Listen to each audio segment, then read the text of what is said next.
Watch all of the NFL games this season at the Albany Teletheater with the NFL Sunday Ticket from DirecTV and enjoy the fine dining of Martell's with their special football menu along with drink specials from Heineken. Along with the football, you can also watch and wager on all of the great fall racing at the Albany Teletheater, 711 Central Avenue. For reservations, call 438-0127.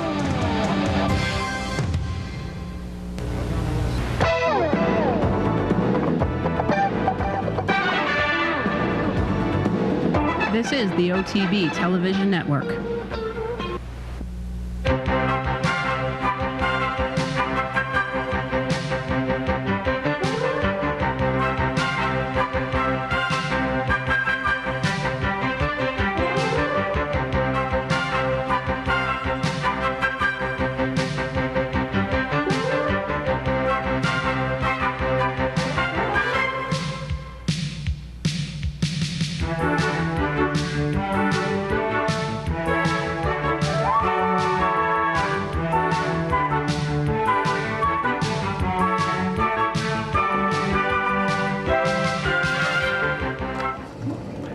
Good morning, everyone, and welcome to Down the Stretch. Along with my colleague Mike VIETCH, the racing columnist with the Saratogian, I'm Mark CUSANO, welcoming you to this morning's program on a rather pleasant mid-December Saturday morning. Over the next 60 minutes, we will be presenting you with a trio of special guests.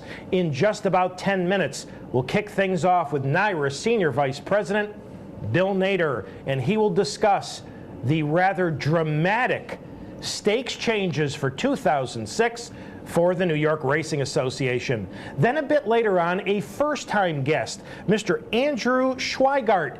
He is the secretary of one of my favorite groups, the North American Graded Stakes Committee. And we will talk to Andy, a former local resident, about some of the changes this year.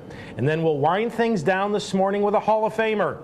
Mr. Shug McGahee will join us. He will give us an update on his potential 3-year-old filly champion, Smuggler, where she's been, what's going on. We'll talk about Philanthropist, who starts in this afternoon's Queens County, and we'll also chat about Shug's victory, surprising victory, in the recent Breeders' Cup Distaff. So all of that and much, much more if you stay with us on this December 10th, 2005. Partner, good morning. Good morning. Good to be here. Easy trip down. Better than it might have been yesterday morning, so it was okay. And I must say that you've waited a long time to have a member of the Graded Stakes Committee be here in person. Yes, so yes. this is going to be an enjoyable show. Yes, it is. I've got something for you. This morning, along with my copy of the Daily Gazette, came this nice colored piece, which as soon as I saw it, I was about to toss it. I'm much obliged. It is a, what would you call this? A multicolored piece on winter in Quebec. Of course. There you go. Thank you. I accept this humbly, and last night I was telling my sons that it's a place they had to see in the wintertime. There you go. Thank you, Mark. What did your sons have to say about that? They're already booked for a Florida vacation. Yes. So. How's your Christmas shopping coming? It's long gone done. I'm ready. I'm enjoying the season. I'm enjoying the season. In fact, Thursday I actually went out and had lunch outside at Moreau Lake. It was a lovely afternoon. I can't be bothered with shopping in good weather. For those of you who might not be caught up with your shopping, or if you'd just like to stop and pick up something for yourself, treat yourself, this afternoon at the Albany Teletheater, there is a Christmas grab bag giveaway. Stop down at the Teletheater and you may find yourself with one of these nice prizes. And you may be one of the 10 people who get to wager with a wizard, who will be given a $300 bankroll, I assume to play pick threes and pick fours. But that's this afternoon at the Albany Teletheater, the holiday grab bag giveaway. Stop down and take part in it. All right, several letters this week. And first, Carol from Saratoga sent us a letter last week asking a very specific question about a race on Thanksgiving Day, the second race, and what happened in her mind at the starting gate? Carol, the problem is we haven't been able to reach the starter who worked that day.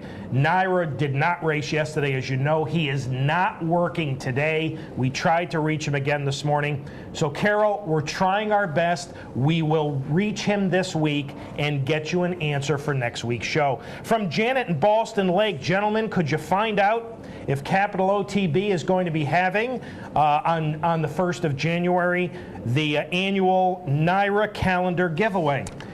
This is a very interesting letter because I spoke to the marketing department yesterday, and Alex over there in marketing told me that they would. But partner, with the dramatic stakes changes that just went through the Board of Trustees. That's right.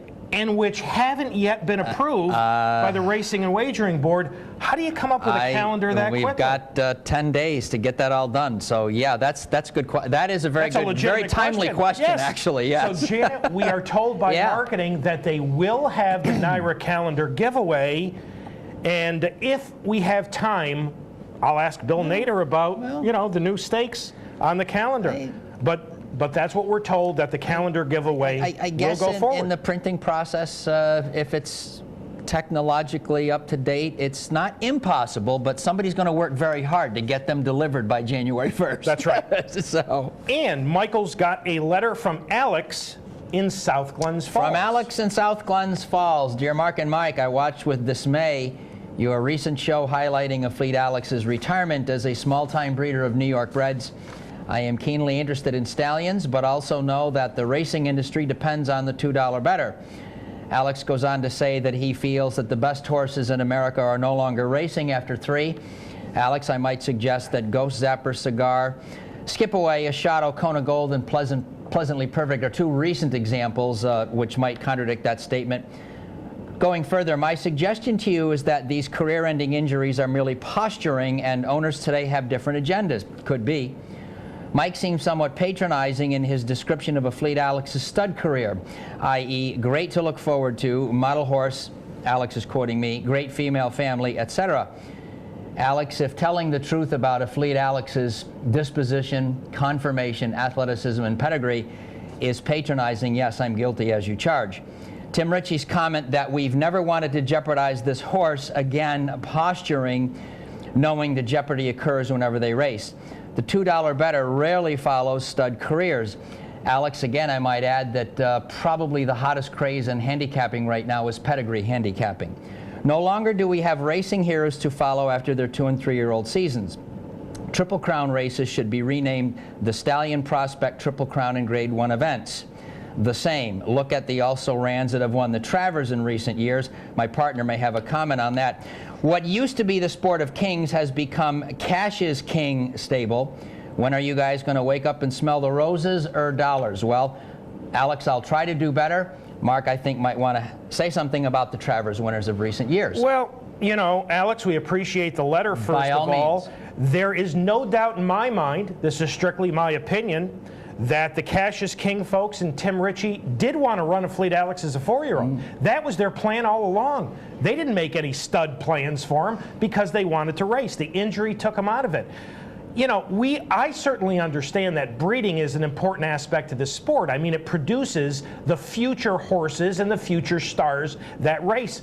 But I would certainly prefer, much prefer, our stars to race longer. But that's not the way it is now. With Smarty Jones last year, they were offered about $39 million for the breeding rights. Alex, I got to ask you a question. If they came to you and offered you $39 million, and that meant that your family was secure for the rest of their lives, you would turn that down? Come on, let's not be ridiculous. As far as the also-rans winning the Travers, Alex, you want to tell me these following names are also-rans? Birdstone, Flower Alley, 10 Most Wanted, Medaglia d'Oro, and Point Given? I don't understand where you're coming up with also-rans winning the Travers. Alex, thank you very much for your letter. We always appreciate it, whether we agree or disagree. And we appreciate the letter from Janet in Ballston Lake. And Carol from Saratoga. Believe me, as soon as we reach the starter, we'll get back to you. For those of you who would like to correspond with us here at Down the Stretch, here are the ways in which you can do it. through the United States Postal Service. Down the Stretch, Mark and Mike, Capital District OTB 510 Smith, Schenectady 12305, or electronically at viewermail@capitalotb.com.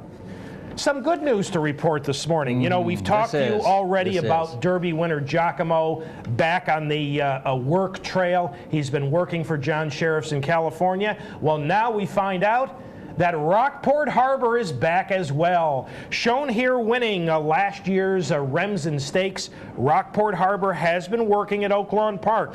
The John Service trainee worked a half mile last Saturday in 50 seconds, galloped out 5/8 in 1:03 and 2. Rocky hasn't started since the Lexington on April 30th earlier this year. But partner, this is one that I think both have really looked forward to the opportunity of him coming back to see if he could replicate that undefeated 2-year-old form. Well, I mean, you know, just imagine had he been able to get through this particular season, some of the potential, because I personally think he was, look, if Fleet Alex is going to get the championship, he deserves it. Oh, of course. But boy, I really thought this was a super talented racehorse, and it's going to make for very interesting things at age 4, because he's a giant. He really is. And Louisiana Lightning, not Ron Guidry, the former pitcher for the New York Yankees, but Happy Ticket, shown here winning the Ballerina on a beautiful summer's day, although the track was a bit off. Happy Ticket has returned following throat surgery she underwent early last month. She rejoined trainer Andrew Leggio at Louisiana Downs, and he said that he may find a spot for her to start before that meet ends. And that meet ends, I believe, on January 22nd. Short meet, that's right, yeah. That's very, very surprising, but very, very positive. And Harlington, who has been away since the Risen Star Stakes, and you see him rallying widest of all here. This was last Sunday over the inner dirt at Aqueduct. Harlington returned with a victory. The son of Unbridled, out of Serena's song, is actually scoring his first ever win on a dry surface. Okay, I didn't. All the other wins came over, you know, very wet racetracks. Isn't it nice to see Harlington back? It really is. For Todd Pletcher. Now, you know, you can't have all good news, unfortunately. So the somewhat bad news here is that Alinghi, whose American debut resulted in an impressive victory right here in the Ballston Spa at Saratoga, will likely have to be retired due to a tendon injury. She's a champion filly in Australia. Alinghi's last career start came in the Grade 1 Shadwell Turf Mile. Partner, I thought she looked wonderful on this day, and it's going to be very, very unfortunate if in fact she is retired, and that's likely to happen. It is unfortunate, and correct me if I'm wrong, she came to Frankel. Am I right about that? Yes, she did. And congratulations to Hall of Famer Pat Day, who has been awarded the Big Sport of Turfdom Award for 2005 from the National Turf Publicists. And we are up to our first break on this morning's edition of Down the Stretch. Thank you so much for having joined us. When Michael and I return, we will welcome in Mr. Bill Nader as we go to this break. One of our guests on last week's show was local trainer John Morrison, and he was sending out AC Ducey from the Extreme Outside Post in last Saturday's Garland of Roses. We were hoping for some local flavor in the Garland of Roses, so pay attention to AC Ducey from the Outside Post, and Michael and I will be back with Bill Nader right after these messages. And they're off. Travelator unseated the rider right at the start. Travelator unseats the rider, racing up the back stretch, and there goes High Peaks after the lead. High Peaks in front. Megascape is second by 3, and Storm Minstrel runs in third. Welcome Home is moving to 4th. Bank Audit is 5th, already about 7 lengths from the lead. Lila's 6th, Secret Force is 7th. AC Ducey 8th on the rail, about 11 lengths from the front runner. Farther back is the trailer Baldomero. That riderless horse is Travelator. 22-2 was the first quarter here between High Peaks and Megascape, and they're still going at each other at the midway point on the far turn. Storm Minstrel third, Welcome Home fourth, and it's 2.5 lengths back, and Lila's gathering momentum on the outside from fifth. Bank Audit is tailed off into sixth. AC Ducey seventh and moving through on the inside. She's now about 5 lengths from the lead. Coming down to the final furlong now. Here comes Lila on the far outside. Megascape trying to hang in there. Storm Minstrel down toward the inside. Bank Audit is kicking in and coming on through in between horses. Bank Audit going head to head with Lila down to the line. Secret Forest third and Secret Forest closing ground. Lila short lead on the wire. Lila won it narrowly over Secret Forest. Bank Audit was third. A photo for fourth. Hello, this is Jim Bond. You're watching Down the Stretch on the Off-Track Betting Network.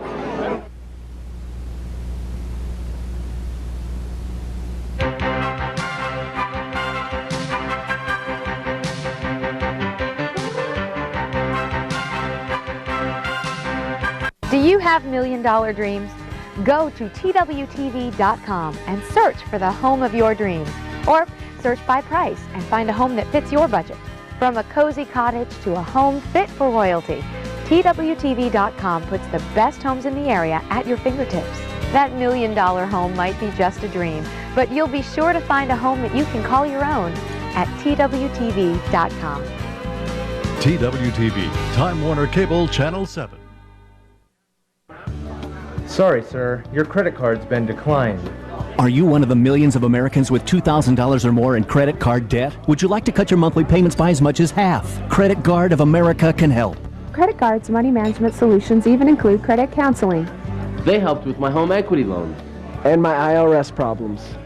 Whether you're current and making minimum payments, behind or about to fall behind, learn how you can achieve financial freedom with Credit Guard's free money management counseling service. We did!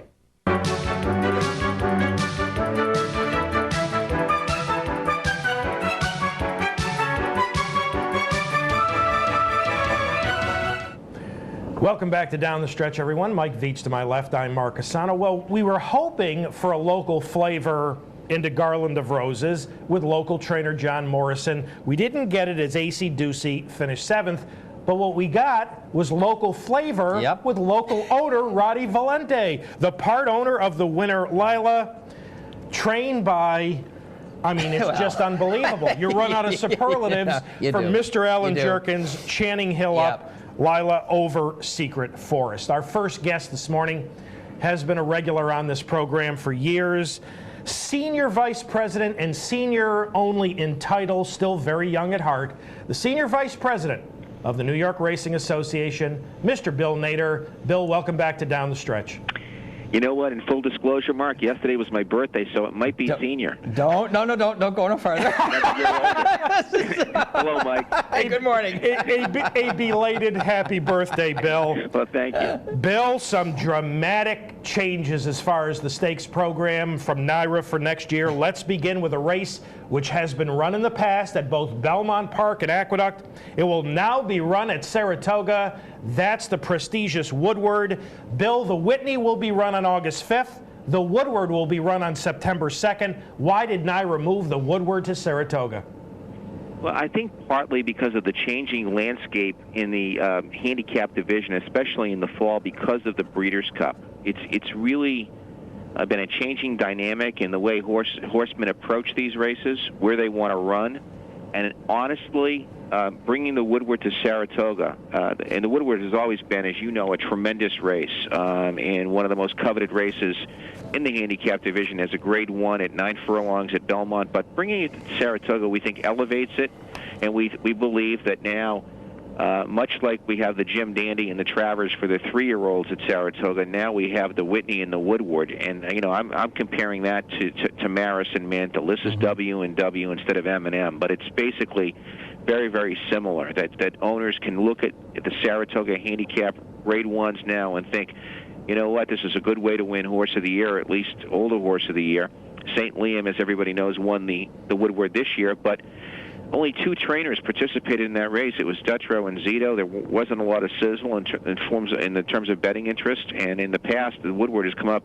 While they've been good horses that have won, the field sizes have been small. So we think by eliminating the Saratoga Breeders' Cup and spacing the time between the Whitney and the Woodward, that it's possible that owners and trainers will now look at Saratoga with their good older horses and think, you know what, this looks very attractive on the calendar. Let's point for these races. Bill, you mentioned this year's Woodward. We're about to take a look at the stretch run in which St. Liam literally galloped to victory. In the last 2 years, the Woodward has produced the Horse of the Year in Go Zapper and the likely Horse of the Year in St. Liam. Bill, and you touched upon this. In this era, so many trainers of top horses work back from the Breeders' Cup to determine their schedule. Now, do you feel the trainers of the very top horses, in working back from the Breeders' Cup, would likely use both the Whitney and the Woodward? It's impossible to know. I mean, if anyone had said to me at the beginning of the year, do you think Dutrow will run St. Liam and the Woodward and then just wait for the Breeders' Cup? I mean, there's no crystal ball on these kind of things, so it's really, really hard to get inside and really make, firm or get a firm vision on how it's going to unfold. Everybody it's so hard to really understand the approach now to the Classic, and that's what makes it so difficult, I think, not just on NYRA, but all tracks and scheduling races. So while we take our best shot, we do so with our eyes wide open and recognize there are no guarantees. However, having said that, we think it gives us a better chance, and we think with we also moved the Brooklyn from June to September, but the Brooklyn now becomes almost like our version of the Goodwood, which is in California. Mm-hmm. So Mm-hmm. it's not a Grade 1. It's not, if you're not ready for Grade 1 competition, well, there's your alternative. But in terms of the big 3 in the fall, the summer and the fall, I should say, you have the Whitney, the Woodward, and the Jockey Club Gold Cup. It's a tremendous Grade 1 lineup of great stakes. It's a lineup where if we can get owners and trainers to run in 2 of the 3, that would be tremendous. If we can get them to run in all 3, all the better. But now there are no excuses. It's not overcrowded. It's a great Grade 1 path to the Breeders' Cup, and hopefully we can get the voters to assign less weight to the Breeders' Cup races, the World Thoroughbred Championship races, what I recognize is a great day, but it does bother me sometimes that there's too much focus on one day, and if a horse is not on the top of his game on that day, I think sometimes he's penalized unfairly. So when you win races like the Whitney, the Woodward, and the Gold Cup, hopefully they get the credit and the acknowledgement they deserve. Bill, what do you expect? And Michael's going to talk to you about the additional 2-year-old races. In a moment, what do you expect moving the Woodward to the final weekend at Saratoga, as well as the other changes you've made to the stakes program at Saratoga? What kind of an impact do you expect that to have on the last week of racing or the last weekend of racing next year at Saratoga? Well, I think it's going to have, last year we heard a lot of criticism toward the end of the meet that there was no life after the Travers. And I met with Charlie Hayward, our president and CEO. I've talked with P.J. Campa. We've all talked together. And we thought it was fair criticism. We thought it was justifiable. And the reason for that, when we eliminated, last year it was the Sanford and the Schuylerville from the schedule, it sort of pushed the Hopeful and the Spinaway earlier in the meet. We had it around the Travers. The Spinaway was the day before the Travers. The Hopeful was on Travers Day. That created a void on Labor Day weekend. So by bringing back all of the 2-year-old graded stakes to the Saratoga calendar, that solved the problem. The Hopeful and Spinaway were back where we think they should be, which is Labor Day weekend, which addressed the void that we had on the schedule. But then we threw the wild card into the mix and moved the Woodward and really put the beef into Labor Day in a big way. Now to have 4 Grade 1s on the final 3 days of racing at Saratoga, I can tell you right now, the people in the Capital Region are great race fans. They understand. And people who follow Saratoga are great race fans. They understand. So everybody is going to understand that closing weekend, Labor Day weekend at Saratoga, has new meaning, and I think it's going to produce some tremendous results for us. I expect good things to happen from that. There were 104 Grade 1 races in America in 2006. 4 of them are on closing weekend at Saratoga, just to put it in perspective, and 38 of them are run at NADER tracks throughout the year. So we have, as we've had in every year that I've been here, the best stakes schedule in North America. That has not changed. What has changed, though, is that, for my money, this is the strongest stakes schedule in Saratoga history. The Spinaway has been restored to a Grade 1, which it should have been, and now adding the Woodward, it's 2 additional Grade 1s to an already power-packed lineup. So we're in a great position when we come upstate next July. Bill, very quickly before I send it over to Michael, did you solicit input from the trainers? And if so, how much feedback did you get from the trainers before putting the schedule together? Well, this might shock you, this answer, but we really didn't approach any trainer. And the reason for that is, everybody has their own agenda. Everybody has their own ideas. And we didn't want to get into a trap where we went out and reached to 2 or 3 guys and were swayed in any way. We sat down internally and said, let's do the best thing. Let's lay it out the best way that we can do it. Otherwise, if you went to, I'll give you an example. If you went to Pletcher and said, what would you like? He'd say, give me all the 2-year-old stakes back. Right. And if you went to somebody else that had more turf horses, everybody has their own program. But I will give you this, Mark. Right after we announced the schedule, and we consulted no owner and no trainer on this, we got feedback right away from Zito, McGahee, Fletcher, John Ward, I'm leaving one out, and Dutrow. And all 5 were, hands down, slam dunk, great move. So all the way through the board. Those are the kind of guys that are going to win Grade 1 races where we, some of those races were hit with purse reductions. So I think that spoke volumes about how much they were willing to understand what we were trying to do and not look at it in a way that said, hey, you might have cost me some money down the road because, I may win a race that was $750,000 and now it's $600,000. So I really applaud them for being open-minded and looking at it for its overall worth. And everyone came back and said, terrific. So we were very, very pleased to get that kind of reaction the day we announced the schedule. All right, terrific. Michael. Bill, good morning. We're glad to have you. Hey, Mike, great to be with you. I want to pick up right there where you left off on the purse reductions. I know that you folks did not reach this decision lightly. You've taken gobs of money out of the Grade 1 program.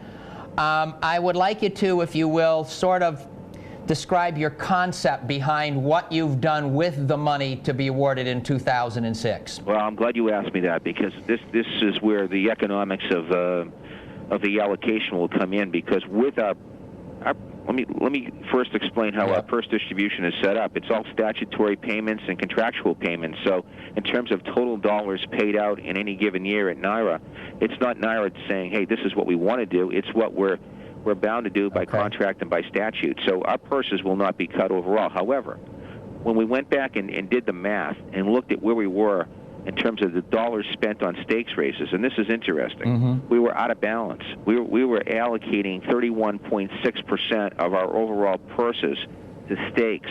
That's wrong. It should have been closer to 28%. So I went back and just in an Excel program on my computer, we kind of started adding everything up, and we were out of balance. So it's not fair. The idea that we have to be bound right to 28%, no, that's not really true. But we should be, and in fairness, we should be very close to that number. And that's in fairness to all horsemen and all owners and trainers that compete on our circuits. So, we went back and said, look, we've got to do this. It's the right thing to do, but let's do it in a way that maintains NYRA's commitment to excellence, that stays intact, that we don't really disrupt the program. We'll cut some stakes that we think we can cut, which were 9 or 10 stakes that we eliminated from the schedule, and we'll make some reductions. And in some cases, we'll raise some purses, which we did. And of course, we moved some races here and there, but it was probably the biggest since I've been here in 12 years. The biggest changes we've ever announced in a stake schedule, because we really had to, look within our own accounting and realized that we were out of alignment and had to get it back in check. Now, when I say that, the good news is these are one-time adjustments, and as we look to 2007, which I'm having fun doing that right now, if we can get the Albany approval on our VLT platform and get going on that, so that money is there for us in 2007. When I say for us, I'm talking about owners and breeders. Then we can go ahead and raise purses by probably 35%.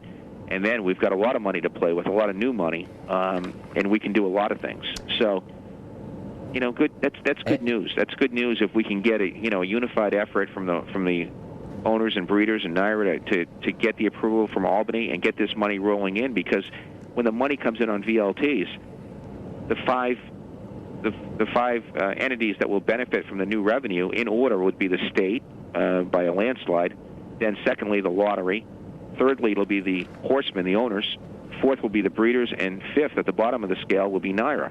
But where NADER really benefits is, we're able to take a really strong program and make it stronger. So we're excited about that. We hope we get the approval, we can get going, and then as we look to 2007, we can take these reductions that we had this year and not only hike the stakes races, but hike the overnight races, which will be a lot of fun. Bill, with all that NADER is dealing with at this very time as we speak, I have, as my last question, a bit of an off-the-wall question.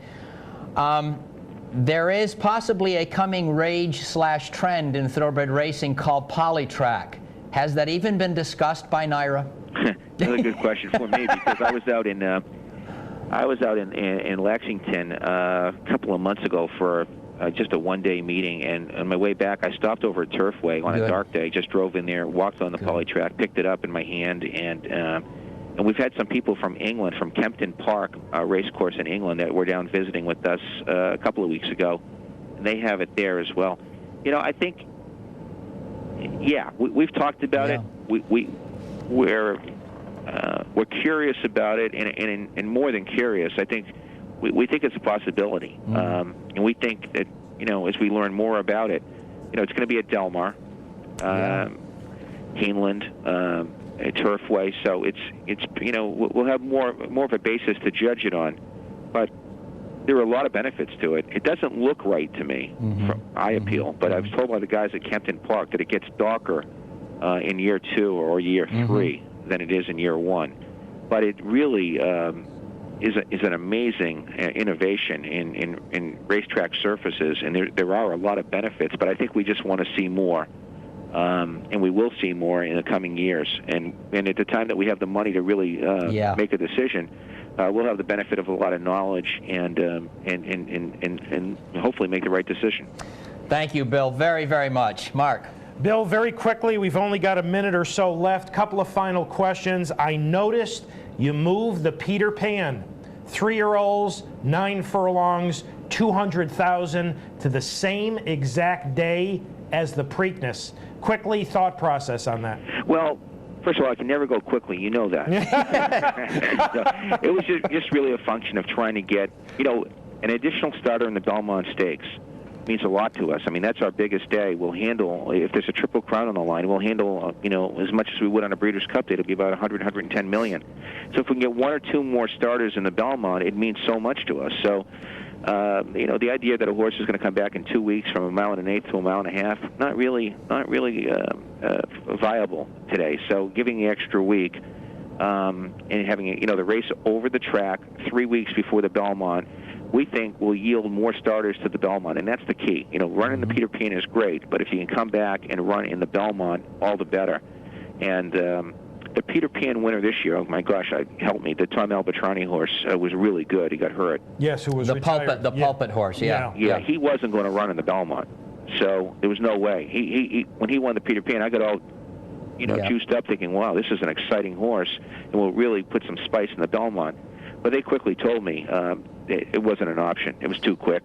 It's 1 1/2, too much to do. So 3 weeks, maybe that helps us. It certainly can't hurt us.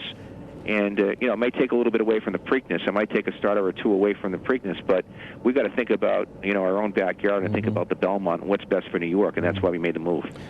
Bill, you need the approval of the State Racing and Wagering Board to make these changes. And I think it's very fair and accurate to say that the State Racing and Wagering Board and NADER have not seen eye to eye recently. Do you expect any problems with getting approval from them? No, I'm a little more optimistic about that relationship. I think, we just need to do a better job communicating. We're going to do that. In fact, we have a meeting with them face-to-face. Will be coming up in a week or two. And I've talked with them on the phone quite a bit over the last several weeks, and we'll get that back together. They're good people. It's a tough job, and we got to do what's best for New York. And at the end of the day, we've got to protect this industry. There's so many people involved. Everyone thinks it's NYRA specific and there's an agenda against NYRA, but everybody's got to recognize, and I know the Racing and Wagering Board does, that this is NYRA is the cornerstone of an industry in a state that gives so much: jobs, the farms, the economic impact, sports, entertainment, tourism, what Saratoga means to the economy, what the Belmont Stakes means in terms of brand recognition for sports and entertainment in the state. So look, we got to get it on the same page. Everybody's got to respect each other, do their jobs, and we'll get it done. And finally, Bill, we received a letter yesterday asking about your very popular calendar giveaway. Bill, with all these changes having been made at the last Board of Trustees meeting, is the calendar with all the changes, will it be ready for the first? Yes, it'll be ready. And even more than that, another new wrinkle for new information, we'll put down the television schedule for these races, if they're on ESPN, ESPN2, or ABC. So it'll even have more information than ever before. So we're ready. We're doing our job here, and we're getting it done. Bill, as always, we appreciate your time. Thanks so much for having joined us this morning. We know you'll be joining Tom and Nick tomorrow morning on Track Facts, so you'll be busy. Again, a belated happy birthday. Merry Christmas and happy holidays to you and your family, and we'll look forward to speaking with you again very soon. Thanks. Same to you guys and all your listeners and viewers, and I've enjoyed it and look forward to Tom and Nick tomorrow. Great. Thanks, Good Bill. luck, Bill. Bill Nader, ladies and gentlemen, the Senior Vice President for the New York Racing Association. We are up to our next break on Down the Stretch. When Michael and I return, we will welcome in a first-time guest, Mr. Andrew Schweigart, the Secretary of the American Graded Stakes Committee. Going to this break, 2-year-old Colts and Geldings in action in the What a Pleasure at Calder. So we'll take a look at that going to the break, and Michael and I will be back with more right after these messages. And they're off. Fairly even beginning. St. Augustus showing speed. There goes Changing Weather out to take command with Electrify up on the outside and Big Lover right there down on the rail. It's a break of 3 lengths back to Flanders Fields outside of both First Movement and Rehoboth. They're pretty well bunched as they make their way into the first turn. And up front, Changing Weather and Electrify go on with it. It's Changing Weather and Joe Bravo now onto the front. Electrify going to let him go in the early going and take back now over a length off the pace. Big Lover is up to 3rd right now, and St. Augustus back to 4th within 3 lengths of the lead. Then we come to Rehoboth, followed by First Movement. Both First Movement and Flanders Fields are moving fast, and they are going right up to challenge for the lead as they move on to the backstretch. Opening quarter was solid, 23-3, and up front it is Electrify showing the way. Electrify has taken the lead away now from Changing Weather as they move to the half-mile pole. Here comes Big Lover with his run. Big Lover is off the rail and coming to the outside now of Changing Weather. Flanders Fields is into 4th right now. He's got 3.5 to make up. St. Augustus down on his inside. Half-mile went in 48-4, and they're into the far turn. Electrify is the leader. Big Lover coming at him from 3 wide, and Changing Weather's got to go better than this. He's 3rd right now, a length off the pace, and couldn't go with the top 2. Big Lover up to Electrify midway on the far turn. St. Augustus is coming after the top 2. Flanders Fields not doing nearly enough. He's dropping back near the back of the pack. Here comes St. Augustus, 3 wide off the turn, and he means business. St. Augustus onto the front under Ramon Dominguez. Big Lover has moved to 2nd. Electrify has nothing left. Then it's Flanders Fields and Rehoboth moving late, but it's St. Augustus. St. Augustus has the lead as they come to the 16th pole. Big Lover still 2nd. Then Rehoboth as they come down to the line. St. Augustus will take the What a Pleasure. Big Lover 2nd, then Rehoboth and Flanders Fields.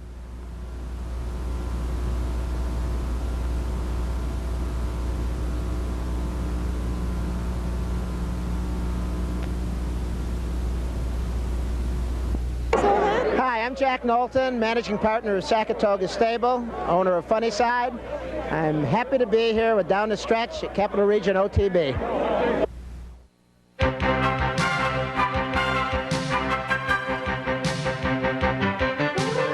Attention all Americans who take prescription medicines. A free prescription drug discount card is now available to a limited number of qualified residents in your state. This valuable card could guarantee you the lowest prices for all your prescription drugs, and it's free to the first 10,000 residents in your state who qualify. To find out if you qualify, you must call this toll-free number. Again, only the first 10,000 qualified residents in your state will be issued this free prescription drug discount card, which ensures you huge savings on all your prescription drugs and could guarantee you the lowest prices available anywhere. If you take prescription medicines, you could start saving money immediately, but you have to call to qualify, and only the first 10,000 residents in your state will qualify. So call now and start enjoying huge savings on your prescriptions. Call 800-639-0496. That's 800-639-0496.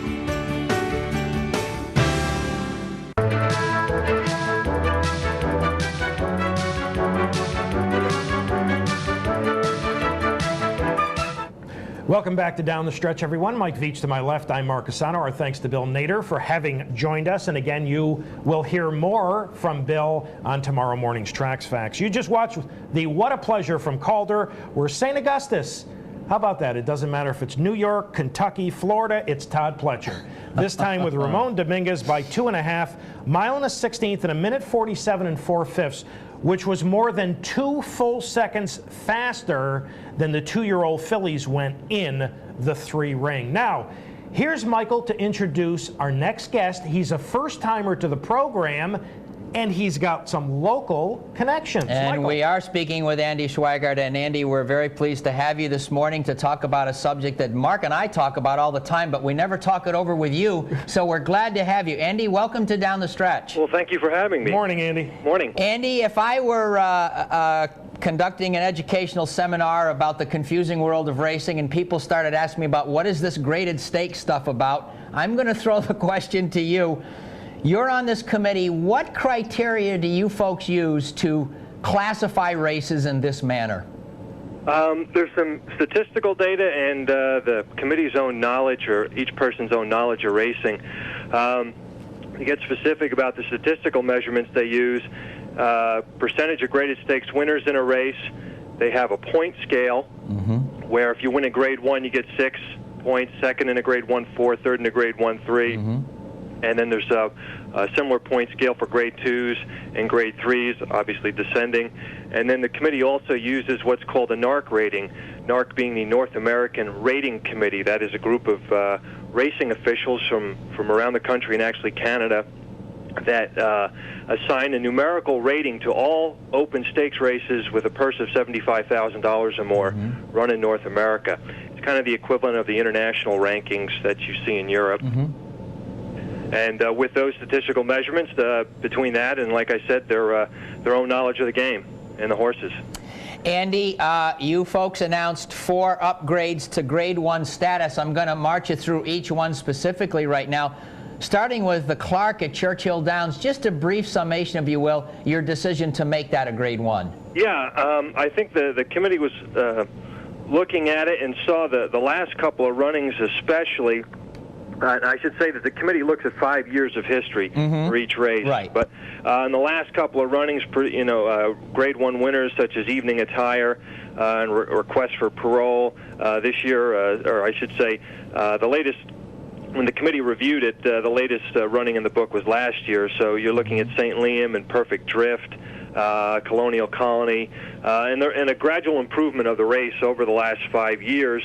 And I think you're seeing more and more grade 1 quality type horses showing up after the Breeders' Cup in this race, and that led the committee, at least the majority of the members, to think that this race should be upgraded. That is very interesting. In Florida, the Princess Rooney, and both Mark and I really love this. Talk about that race, if you will. Yeah, that's an interesting one.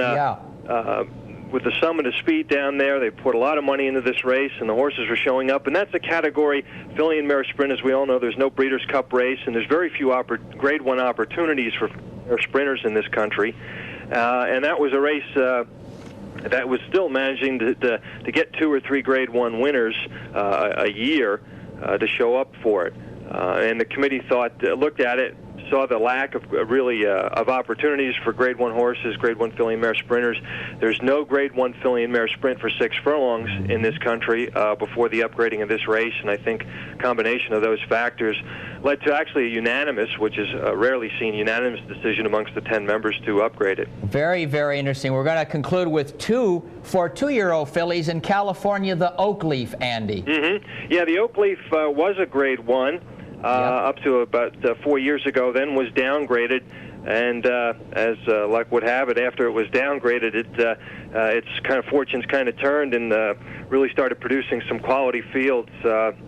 You look at it in the last 3 years, you've got Half Bridal, Tarlow, and Hollywood Story 1 year, Sweet Catamine and Splendid Blended the next, and even this year with a Wild Fit, who ran a close second in the Breeders' Cup. And it was just again, a gradual improvement of the race, and it being a Breeders' Cup prep, naturally, it does draw those top quality 2-year-old fillies, and the committee thought it had brought its statistical measurements up enough where it had warranted to being brought back up to Grade 1 status.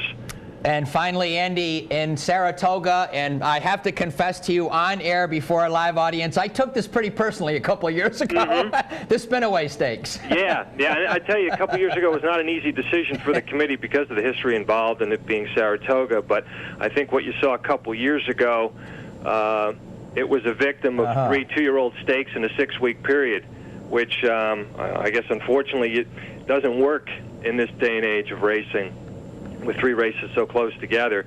So they started alternating the 2 other filly stakes and only ran 2 during the meet. And as you saw it, the last 2 runnings were fairly strong, especially this year with Ado and Folklore. And then you had 3 other graded winners in the race.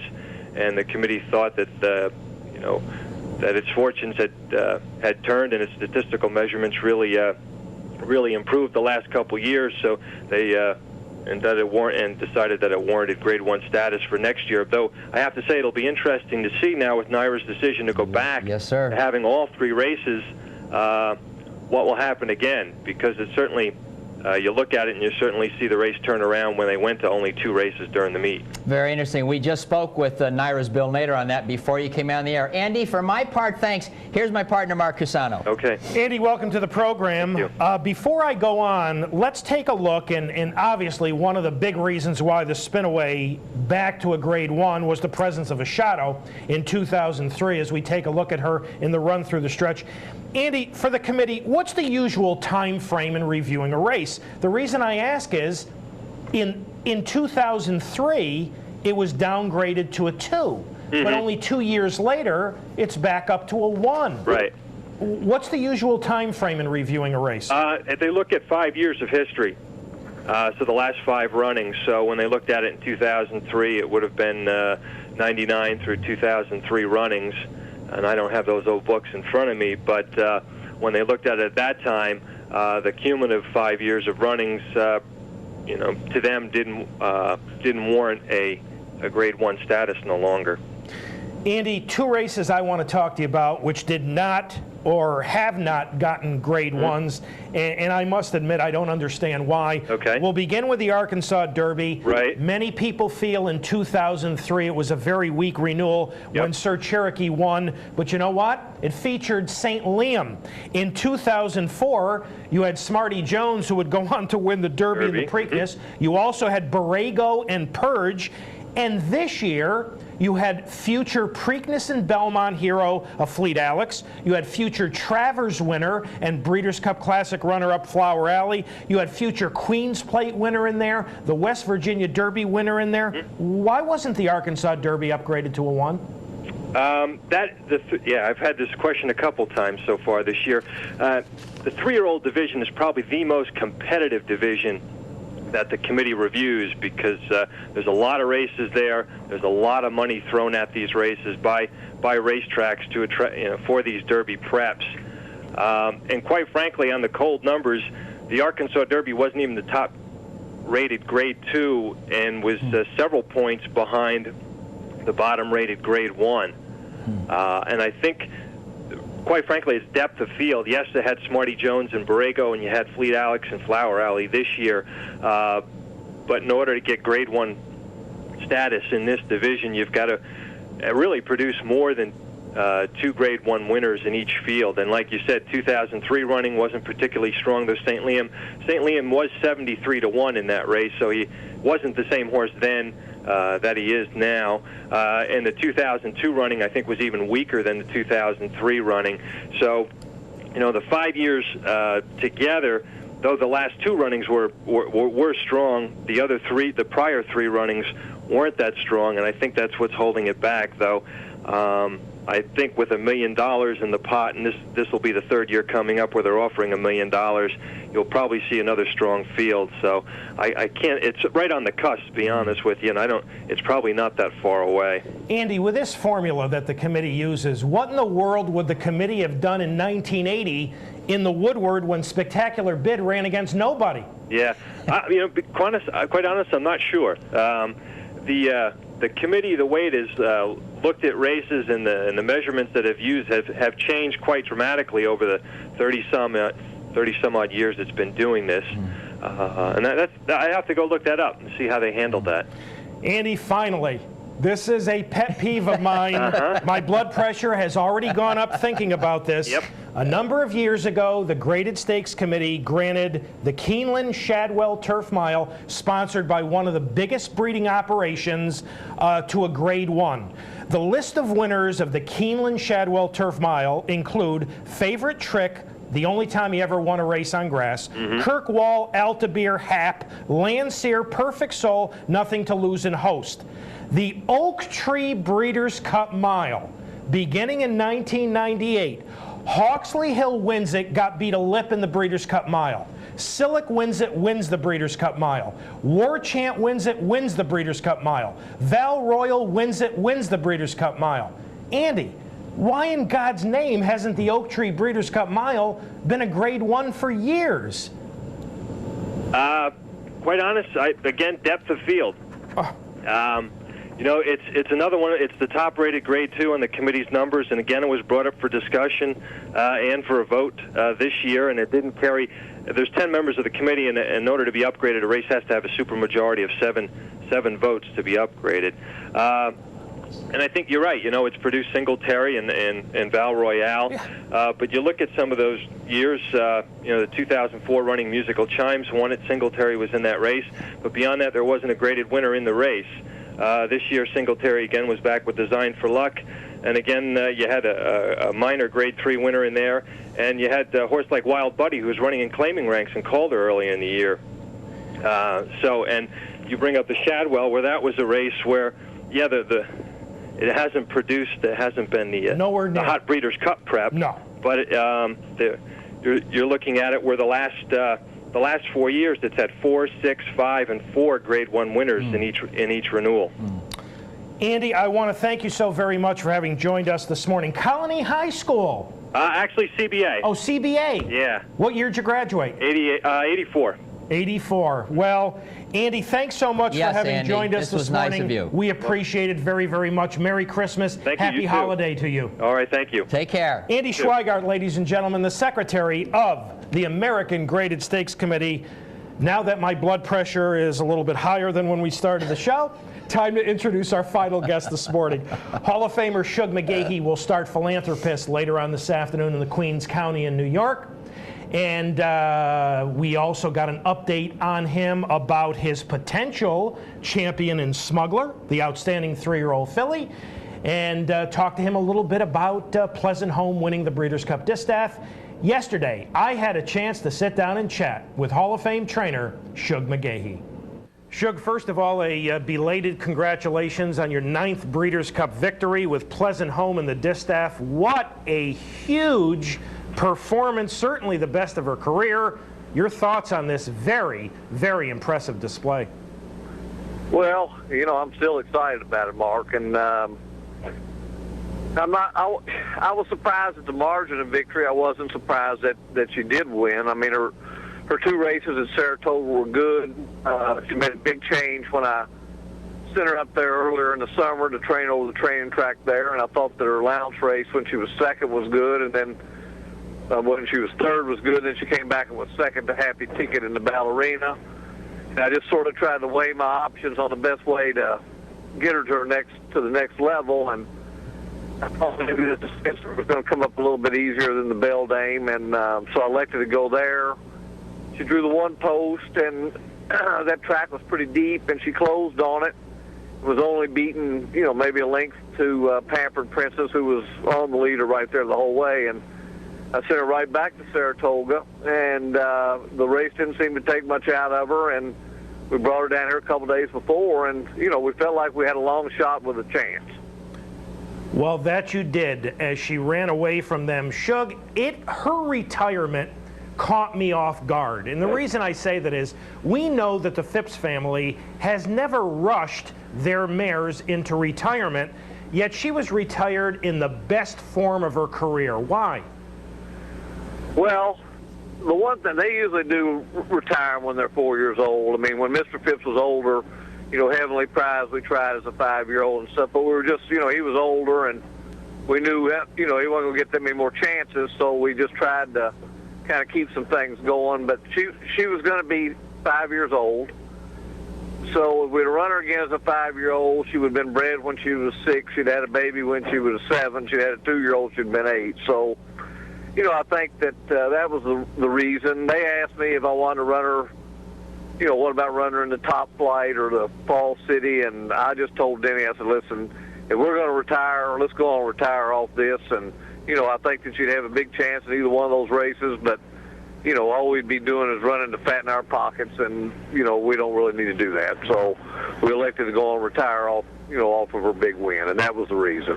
Well, congratulations. That was a sensational piece of training, sensational performance. Let's now move to your potential 3-year-old filly champion, and that's Smuggler, the winner of the Mother Goose and the coaching club earlier this summer. Shug, first of all, remind us what sent her to and kept her on the sidelines since the Oaks. Well, I got her to Saratoga, and she was training there and doing fine, and then she spiked the temperature on me. And I tried to play it kind of under the radar. I couldn't really figure out what could be the meaning of this kind of, a fit horse that was doing good and stuff usually doesn't get sick.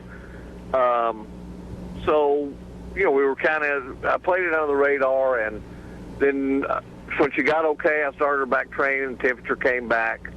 I did it, so that ruled out the Alabama, and then after that, I tried to get her where we could run her in the Gazelle when we got back to Belmont, and so we stayed on the radar, and she got sick again, and so then I sent her to Kentucky and let Dr. Byers in Kentucky take a look at her, and he just felt like that, we just hadn't done enough, antibiotic-wise, and so we put her on a steady, heavy dose of antibiotics, and probably in about 10 days and stuff, her blood got okay, and in we turned her out for a little bit, and in a couple of weeks she came back with me with the idea of, if need be, maybe running her in the Top Flight. Well, kind of when Billy's filly didn't run very well in the Beldame and the Breeders' Cup, I had breezed her one time.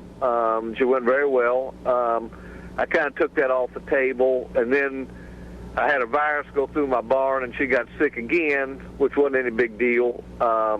Temperature right down, but then she got a intestinal impaction, which took her about a week to get over with. She's in Florida right now. She's walking under tack. I'm going to start her going back to the racetrack on Monday, looking for a spring and summer campaign. Shug, do you expect that she'll start at Gulfstream, or likely won't begin her 4-year-old campaign until you get back here in New York? She could possibly start down, but probably more likely when we get back here to New York, say the first part of April. All right. Now, this afternoon at Aqueduct, the feature, the Queens County, and you will start Philanthropist, who has been very consistent as he's come up through the allowance ranks, but this will mark his stakes debut. Shug, talk to our audience about Philanthropist, if you would.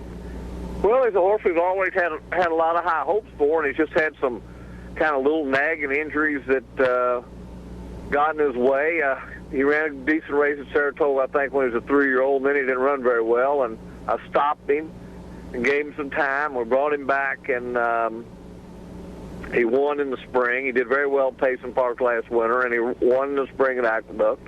I ran him back, and he finished second to Bolero over there, and I thought he ran a pretty good race that day, and then kind of some little things got in the way, and then I got him going again. I tried him on the grass, but he probably wasn't really right then, and he didn't run very well, and then after that, he came up with a big abscess in his foot, and kind of got that taken care of, but that set us back a little while, and then since we've come back from that, we've been pretty good. I mean, he caught it off the turf race here, and he won, and then we got in a pretty solid allowance race over at Aqueduct, and Dutro had a horse in there that was had some pretty good form and kind of got loose on the lead, and we came up to him in the turn or coming to the quarter pole, and I thought, well, this horse will probably sprint on the way because the jock Prado was riding Dutro's horse, and wasn't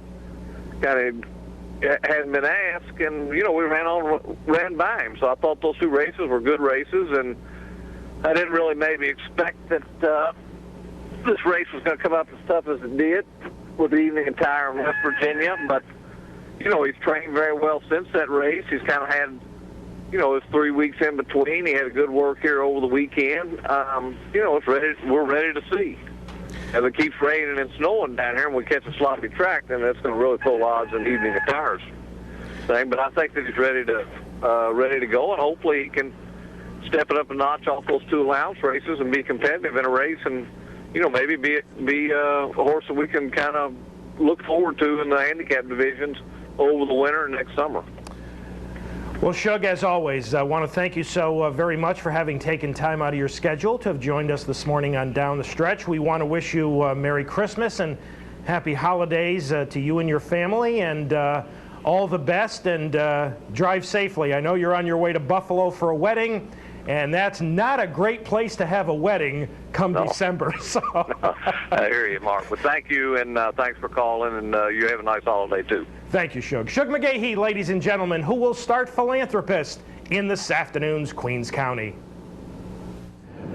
Thanks so much to Shug, and time to just catch up on a couple of things. Once again, later this afternoon at the Albany Teletheater, holiday grab bag giveaway. Why don't you stop down, pick up one of those items, and possibly participate in Wagering with the Wizards. That's this afternoon, 711 Central Avenue at the Albany Teletheater. And a final reminder, if you'd like to correspond with us here at Down the Stretch, here are the ways in which you can do that. Through the United States Postal Service, Down the Stretch, Mark and Mike, Capital District OTB 510 Smith, Schenectady 12305, or electronically at viewermail at capitalotb.com.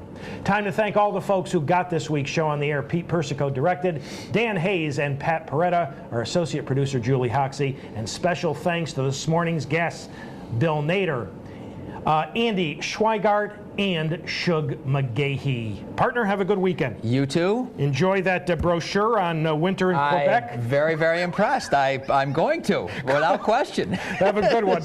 Next week, the Hollywood Futurity. That should be fun. Something big to talk about next week on the racing scene. No question about that. Ladies and gentlemen, thank you so much for having joined us this morning on Down the Stretch. As always, we appreciate it. Have a wonderful weekend and a terrific upcoming week. And Michael and I will see you next week.